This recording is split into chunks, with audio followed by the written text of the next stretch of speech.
Browns back at it after their bye week, and it was sort of a quiet day until it wasn't today, Mary Kay. Jed Wills spoke for the first time since he was benched and Dawand Jones took over at left tackle, and the gist of it was he basically made what he called a business decision before the Ravens game. He didn't feel like he was healthy enough to play, so he didn't play in that football game, and then it's been Dawand Jones ever since at left tackle. Right, and they were trying to get him to play. They kept asking him, do you think you can go? Can it come down to a game time decision? And he just did not feel like he could play. He's been down this road before. As a rookie, he suffered from an ankle injury that lingered and lingered and lingered. He regrets going out there and playing hurt on that ankle. He wasn't about to make the same mistake. Now, the key takeaway here, though, is the fact that his contract is up. And now they've got Dawand Jones over at left tackle. He was Andrew Berry's first-round pick, number 10 overall in 2020.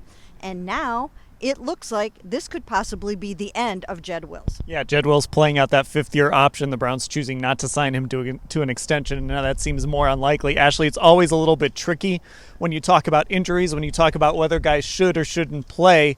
But ultimately, when a guy uses that term business decision, it's really just the semantics of deciding to put it that way. It is, and I think that is the hardest part for reporters, is we never really know the full extent of these injuries. I mean, sometimes they will give you all the gory details about a surgery or something like that, but I mean, Jed Wills today said he's had a bone bruise for the last year, and that's at least the first I can remember hearing about that specific ailment with him. So I think that does make it tougher, but he's a veteran. I think he said that intentionally and talked so much, like Mary Kay said, about the ankle injuries he went through early in his career, and it sounded like he really regretted playing on it and not being able to give 100% and having his performance suffer as a result. And Mary Kay, some of this too, when you talk about, there's a few positions on the football field that are just held to different standards when it comes to injury. Obviously, quarterback is one of them, and offensive line is another, especially in this building where Joe Thomas made the Hall of Fame in part because he never missed a snap. Joel Bitonio went so long between missing snaps, and he plays through so much. So that sort of frames this discussion too, how we view offensive linemen and kind of the expectation of these guys to get out there and play if they're able. Yes, there has been a warrior mentality along that offensive line for a long time. It started with Joe. It got passed down to Joel Bitonio, J.C. Treader. All of these guys have played hurt over and over and over again. And Jed's tried that. He's done it. Sometimes you can do it. Sometimes you can't. Again, he did it as a rookie. It didn't go well for him. And now, when he talks about a business decision, he knows what the deal is here right now. He knows that he's going to become a free agent in March, and the Browns aren't looking like they're going to re-sign him at this point. Never say never, because maybe they will, but at this point, it looks like he could be gone, and so I think he's thinking ahead and deciding, do I want to put my knee on the line here and risk undergoing another surgery? He had the MCL repaired in December. Or do I want to try to make sure I'm fine when I go out there before I go and hurt this any further? But he did say that it was pretty shocking to find out that he got benched.